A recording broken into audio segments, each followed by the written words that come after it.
What if I told you that budgeting might be the very thing keeping you from getting rich? Not because budgeting is bad, but because it was never designed to create wealth. It was designed to prevent collapse, and those are two completely different goals. Think about this. The average person spends hours every month tracking expenses, categorizing spending, cutting subscriptions, arguing with themselves over small purchases, and yet they're still not financially free. They're careful, they're disciplined, they're organized, but they're capped. Why? Because budgeting trains you to manage money. Millionaires train themselves to deploy money. That's a completely different mindset. Budgeting asks, how do I divide what I have? Wealth asks, how do I multiply what I have? Budgeting focuses on limitation. Capital allocation focuses on expansion, and expansion is where wealth lives. Here's what nobody explains. Budgets are built around monthly survival, rent, groceries, utilities, subscriptions. But millionaires don't build their financial lives around survival. They build around capital flow. Money comes in. Money moves immediately into assets, into ventures, into tax-advantaged structures, into systems that generate more money. And only after capital is deployed for growth does lifestyle get funded. That's not a budget. That's a blueprint. And until you understand this difference, you will keep asking the wrong financial questions. You'll ask, how do I cut more? Instead of, how do I allocate better? You'll focus on saving $200 while ignoring how to position $20,000. You'll obsess over expenses while ignoring asset growth. And this is why so many people who budget perfectly still feel financially trapped, because budgeting is defensive. Wealth building is offensive. One protects income, the other multiplies capital. In this video, we are going beyond the budget. We're dissecting how millionaires actually structure spending. Not with restrictive spreadsheets, not with arbitrary limits, but with fluid, adaptive capital allocation systems that grow wealth while they live. You're going to learn why traditional budgets fail at higher income levels, how high net worth individuals cascade money through investments first, how lifestyle spending is strategically integrated, not random, how the wealthy measure ROI on everything, even experiences, and how you can adopt this framework long before you have millions. But here's the key. This is not about spending more, and it's not about spending less. It's about structuring money differently, and once you see how capital actually flows at the top, you will never look at budgeting the same way again. Stay with me, because by the end of this video, you won't just be managing money, you'll be thinking like someone who builds it. Now let's go deeper. The reason budgeting feels powerful is because it gives you a sense of control, and control feels safe. You categorize, you track, you limit, you assign. It creates the illusion that you are managing your financial life effectively. But here's what almost no one talks about. Control is not the same as growth, and budgeting is a control system. It is not a growth system. Budgeting was designed for stability. It was designed for households that must ensure bills are paid and nothing collapses. It asks questions like, how do I make sure I don't overspend? How do I make sure I don't run out? How do I distribute limited resources safely? Notice the theme, limited resources. That language alone reveals the framework. Budgets are built around containment. Millionaires do not build their financial lives around containment. They build around expansion. This is why traditional budgeting breaks down at higher income levels. Once income becomes variable, once investments generate returns, once businesses create fluctuating cash flow, a static monthly plan becomes too rigid. High net worth individuals do not live inside fixed monthly spending boxes. Their income is not fixed. Their opportunities are not fixed. Their capital deployment is not fixed. Why would their financial system be fixed? Instead of asking, how much can I spend in this category? They ask, how should this capital move right now? That question changes everything. Let's examine something most people never notice. Budgeting trains your mind to think in categories: rent, food, transportation, entertainment. But wealth is not built in categories. Wealth is built in flows. Money flows into assets. Assets generate returns, returns increase liquidity, liquidity creates opportunity. That's a dynamic cycle. A budget doesn't capture cycles, it captures snapshots, and snapshots are static. Millionaires think in cycles. They understand that capital should circulate productively. When they receive income, they don't pause and say, "How do I divide this across expenses?"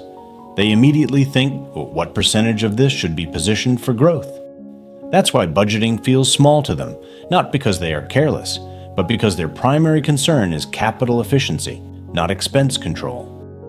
Another reason budgeting fails at higher levels is psychological. When your system revolves around restriction, your brain begins to associate money with limitation.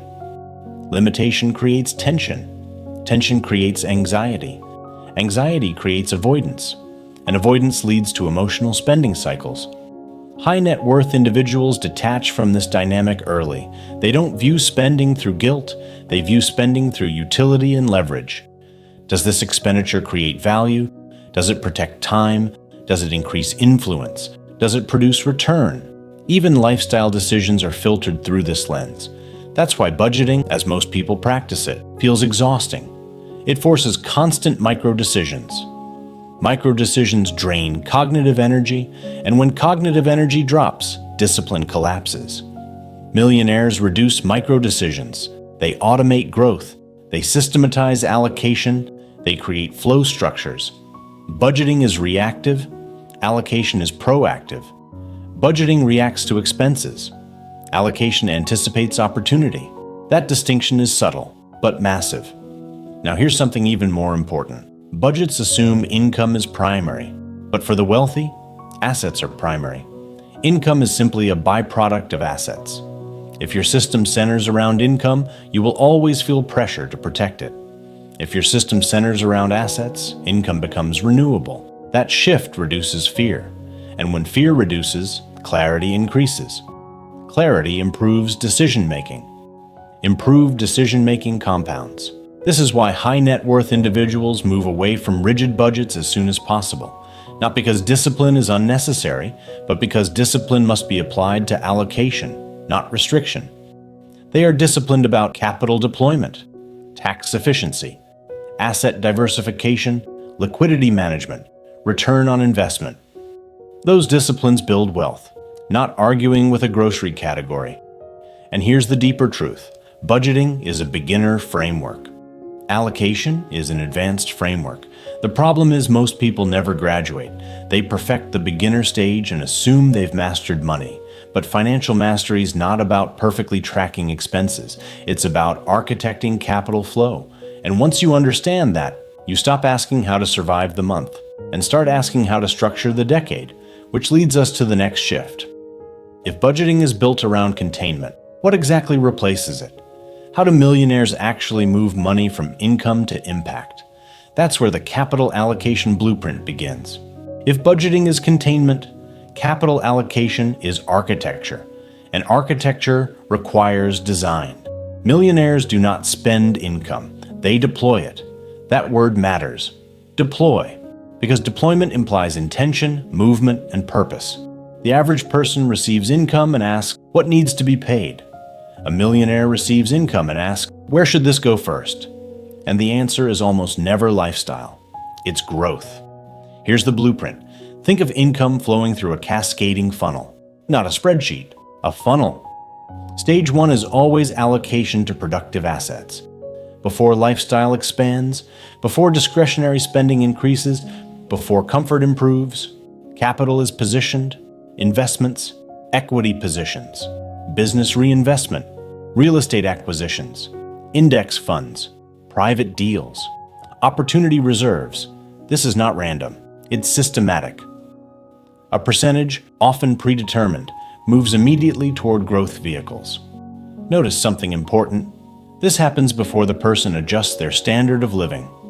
Growth is funded first, not after expenses, not if something is left over. First, that single reversal separates wealth builders from income earners. Now let's go deeper. Millionaires don't just allocate post-tax income. They think pre-tax. They think structurally. They ask, can this income be routed through a more efficient vehicle? Can this be invested through an entity? Can this be structured to reduce tax drag? Because tax drag is one of the greatest silent destroyers of compounding. Every dollar lost unnecessarily to inefficiency is a dollar that never compounds. This is why capital allocation is not just about investing, it's about positioning. Now imagine a hypothetical high-income earner bringing in $1 million annually. They do not look at $1 million and mentally divide it into lifestyle categories. Instead, the cascade begins. A large percentage is deployed immediately into appreciating or income-producing assets. Another portion is routed into business expansion or strategic ventures. Another allocation is reserved for opportunity, dry powder for asymmetric returns. Only after capital is positioned does lifestyle get structured. And here's what's fascinating. Lifestyle is often funded by asset yield, not primary income, rental income, dividends, business distributions. That means lifestyle does not directly threaten growth. It is supported by growth. That creates stability. That reduces anxiety. That builds confidence. The cascading funnel changes the emotional relationship with money because you're no longer reacting to expenses. You are orchestrating capital. Now let's talk about something subtle but powerful. This blueprint is fluid. It adapts. If markets shift, allocation shifts. If opportunity arises, capital moves. If tax conditions change, structure adjusts. Rigid budgets cannot do this. They are static. Capital allocation systems are dynamic, and dynamic systems survive volatility. Another key component of this blueprint is sequencing. Sequence determines impact. For example, if you invest first and spend second, wealth grows. If you spend first and invest what remains, wealth stalls. Most people invert the order. Millionaires reverse it. Growth before gratification, positioning before pleasure. And over time, this sequencing compounds dramatically. One more powerful insight. Millionaires rarely think in terms of saving money. They think in terms of retaining capital. Saving implies storing. Retaining implies protecting strategic positioning. Capital that is retained can be deployed again. Capital that is consumed disappears. And this is the heart of the blueprint. Money must remain in motion, but productive motion, not reactive motion. This is why they don't obsess over small expenditures. They focus on capital velocity. How quickly does invested money generate returns? How efficiently is capital circulating? How much friction is reducing growth? That's a very different conversation than, did I overspend on dining? Now here's the most important shift you can adopt today. You don't need $1 million to use this blueprint. You need sequencing discipline. The moment income arrives, decide what percentage is deployed to growth first, even if it's small, even if it's 10%. You are teaching your brain to think like an allocator. And identity precedes outcome. When you think like a capital allocator, your behavior changes. When your behavior changes, your net worth trajectory changes. But here's where it gets even more interesting. Even lifestyle, what most people call spending, is not random in this framework. It is integrated, structured, strategic. Which brings us to the next level of thinking. If millionaires don't budget, and they deploy capital through a cascade, how do they actually categorize lifestyle without losing control? That's where strategic spending categories redefine everything. Now here's where most people misunderstand the wealthy. They assume millionaires either A. Live extravagantly without structure, or B. Live hyper-disciplined minimalist lives. Neither is true. The real distinction is this. Millionaires don't separate lifestyle from strategy. They integrate it. Lifestyle in their framework is not emotional spending. It's positioned spending. That difference is everything. Let's unpack it. When the average person spends on lifestyle, they ask, can I afford this? When a millionaire considers lifestyle, they ask, what does this create? That subtle shift transforms the purpose of spending, because lifestyle at higher levels becomes a lever. Travel isn't just leisure, it's relationship capital. Private events aren't just entertainment, they're access points. Education isn't just self-improvement, it's earning power expansion. Even time-saving purchases aren't indulgences, they're productivity multipliers. This is the concept of experience investments. Not all spending depreciates in value. Some spending compounds in influence, knowledge, network, or leverage. High net worth individuals categorize lifestyle in terms of return. Return on time, return on exposure, return on relationships, return on positioning. This is why you'll often see wealthy individuals spend aggressively in specific areas while appearing restrained in others. Because the decision isn't based on price, it's based on outcome. Now let's address something that most people overlook: tax efficiency. This is where strategic structuring separates casual wealth from engineered wealth. Millionaires understand the difference between personal consumption and strategically structured assets. A luxury vehicle purchased personally is an expense. A vehicle purchased through a properly structured business entity may be treated differently. Real estate used intelligently may provide depreciation benefits. Investments routed through the right structures reduce tax drag. Now, this is not about exploiting loopholes, it's about understanding the system. The average person asks, how much does this cost? The wealthy ask, what is the after-tax impact? Because taxation is often the largest single expense category in a high-income life. Ignoring structure means sacrificing compounding potential, and compounding is sensitive to friction. Small inefficiencies over decades create massive differences. Now let's move beyond taxes. Let's talk about signaling and positioning. Strategic lifestyle spending can elevate perception, increase credibility, expand access, but it must be aligned with trajectory. Random luxury does nothing. Aligned positioning can open doors. For example, attending a high-level conference may cost thousands, but the right relationship can generate 6 figures in opportunity. Hiring elite advisors may seem expensive, but avoiding one major mistake can save millions. This is why wealthy individuals often invest heavily in proximity. Proximity to opportunity, proximity to intelligence, proximity to capital, and they treat proximity as an asset class. Now here's a powerful insight. Millionaires are not obsessed with minimizing lifestyle costs. They are obsessed with maximizing total return on capital. If lifestyle enhances total return, it is integrated. If it distracts from total return, it is eliminated. That's discipline at a higher level. Notice how different this is from budgeting categories like dining, entertainment, shopping. Those labels don't exist in the same way. Instead, categories might look like relationship development, strategic exposure, performance, optimization, time leverage. This is why trying to copy wealthy spending without copying wealthy thinking leads to disaster. You see the surface, not the structure. Now let's go deeper. Even within lifestyle, there is sequencing. Growth first always remains intact. Lifestyle is funded from yield, not principle. If assets produce income, lifestyle expands safely. If assets are not producing, lifestyle remains disciplined. This prevents erosion. This is why financial anxiety decreases as assets increase, because lifestyle is no longer threatening the foundation, it's supported by it. Now here's the question that matters most. How do you transition into this thinking if you're not wealthy yet? It starts with reframing. Instead of asking, how do I reduce lifestyle? Ask, how do I align lifestyle with trajectory? Are your expenditures expanding your future earning potential? Are they building leverage? Are they compounding influence? Or are they temporary stimulation? That self-question alone begins the transition. But there's an even more powerful layer beneath all of this, because allocation and strategic lifestyle still sit on top of something deeper. A mindset, a core operating system, a philosophy that prioritizes perpetual growth over static comfort. That's what we're moving into next. The growth-first mindset, where wealth becomes a continuous machine, not a destination. At this point, you can see something clearly. Millionaires don't organize their lives around expenses. They organize their lives around expansion. And this is where the real separation happens, because capital allocation is a system. But growth first is an identity.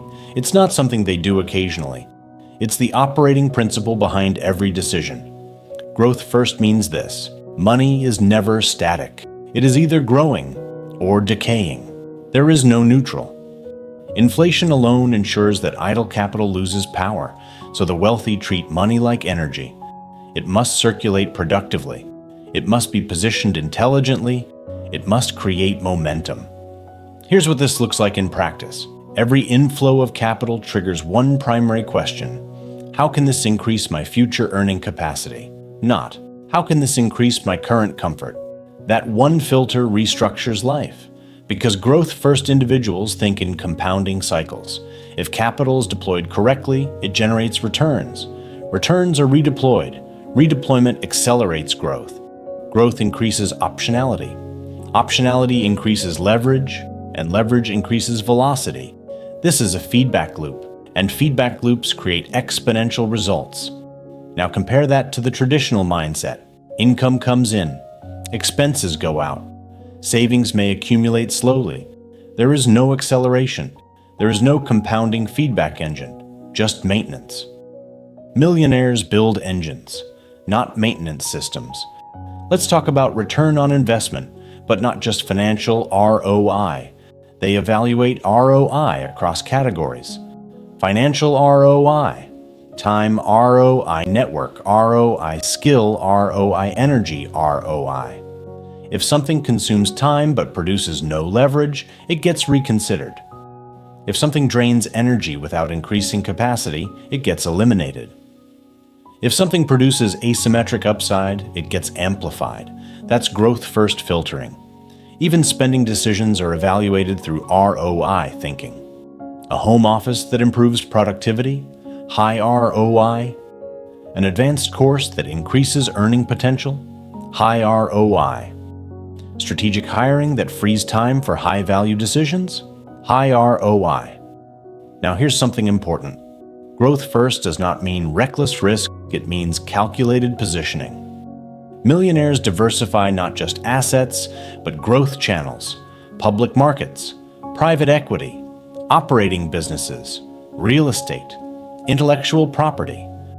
Multiple streams reduce fragility. This is not about chasing trends, it's about distributing capital across engines. Now let's introduce something powerful, the financial dashboard. Millionaires rarely obsess over expense tracking. They monitor key indicators. Net worth growth rate, liquidity ratio, asset allocation distribution, cash flow yield, debt to asset leverage, opportunity capital availability. Those metrics tell a story. If net worth is rising steadily, spending anxiety decreases. If liquidity drops too low, adjustments are made. If one asset class becomes overweight, rebalancing happens. This is active management, not reactive budgeting. Think about the difference. Budgeting is looking backward. Dashboards look forward. Dashboards ask, are we on trajectory? Not, did we overspend last week? And trajectory thinking creates confidence.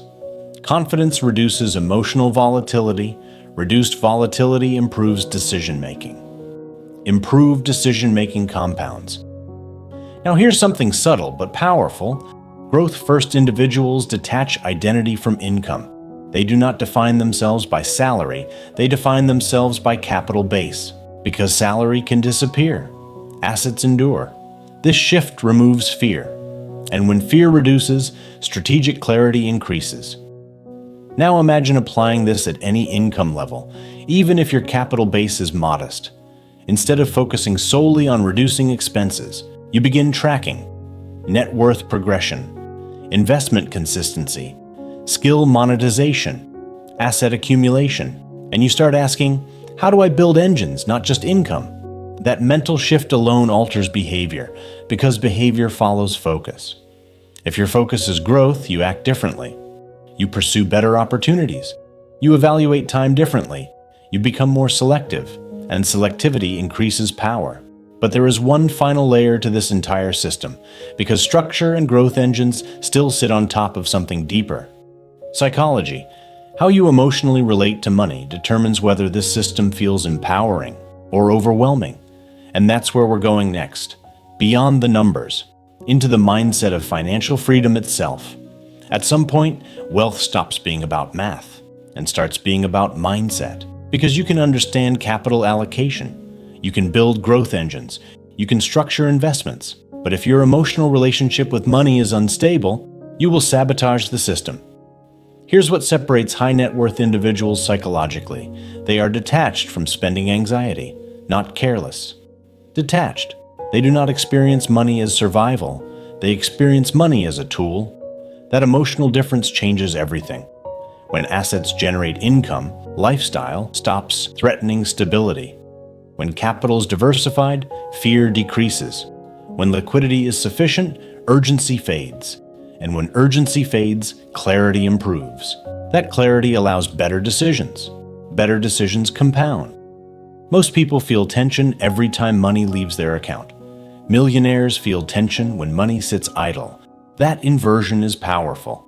One mindset fears spending, the other fears stagnation, and stagnation is the real enemy of wealth. Now here's another psychological advantage. They do not carry the full cognitive load alone. Advisors, tax strategists, financial planners, family offices, they build teams because as capital scales, complexity increases. Delegation protects clarity, clarity protects growth. But here's what matters most for you. You don't need millions to adopt this psychology. You need structure. You need clear allocation percentages, defined investment rules, automatic growth systems, and a long-term horizon. When money has a system, anxiety reduces. When anxiety reduces, you stop reacting emotionally. When you stop reacting emotionally, wealth accelerates. Financial freedom is not the absence of spending, it is the absence of fear. And fear disappears when assets support lifestyle, not income alone. That's the ultimate shift, from budgeting survival to architecting freedom. Let's zoom out for a moment. You didn't just watch a video about budgeting. You just stepped into a completely different financial framework. You saw the difference between managing money and architecting capital, between restricting expenses and structuring growth, between surviving monthly and designing decades. That shift is powerful because wealth is not accidental. It is structured, it is sequenced, it is allocated. And once you start thinking like a capital allocator instead of a budget manager, your entire financial life begins to reorganize. You stop obsessing over cutting. You start focusing on positioning. You stop asking, how do I survive this month? And you start asking, how do I build systems that support me for life? That's the difference. And that's what this channel is about. Financial Awaken with Aaron is about financial education that goes deeper than surface advice. It's about wealth-building strategies that actually scale. It's about money mindset shifts that unlock higher thinking. It's about helping individuals and families make smarter financial decisions so they can build long-term financial freedom, not temporary relief, because real financial awakening is not about fear. It's about clarity.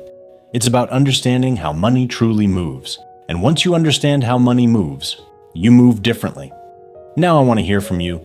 What was your biggest shift in this video? Was it the capital allocation funnel? The growth-first mindset? The strategic lifestyle thinking? Comment below and tell me what changed your perspective. And if you're serious about building wealth with structure, if you want more breakdowns on capital flow, financial independence, smart investing, wealth psychology, and long-term freedom, then subscribe to Financial Awaken with Aaron and turn on notifications so you don't miss the next strategy. Because we're not here to manage money, we're here to master it. I'll see you in the next video. Let's keep building.